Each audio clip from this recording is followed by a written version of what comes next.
Good morning, good morning. Unboxing tayo ngayon ng ating white box, Vietnam. 10 kilos isang box. 100-150 ang sukat. So ito yung unbox natin guys. Ito yung ginagamit sa calamares. So again, hindi lahat ng puset pwede po sa calamares.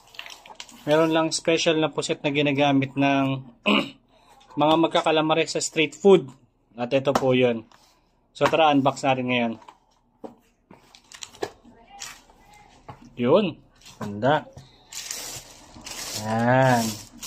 So yan puset natin ngayon. Vietnam yan. 100-150 ang sukat. Puset pang calamares. 10 kilos isang box. Pwede na po kayong umorder. Message nyo lang kami. Minsan po, maliliit, 100 size. Ito po, puro halos 150. Malalaki po yung laman. So, kung may question po kayo, huwag po kayo mag-hesitate magtanong, mag-DM, mag-message sa amin. Sasagutin po namin kayo, okay? Maraming salamat. Again, supplier po tayo ng puset, diretso sa storage. May sarili po tayong IP, kaya hindi po kayo maubusan ng stocks. Ito po yung mga puset natin. 100-150, napakaganda. Perfect pang calamares. Maraming salamat and God bless inyo lahat at lumago sana ang inyong negosyong calamares. Thank you.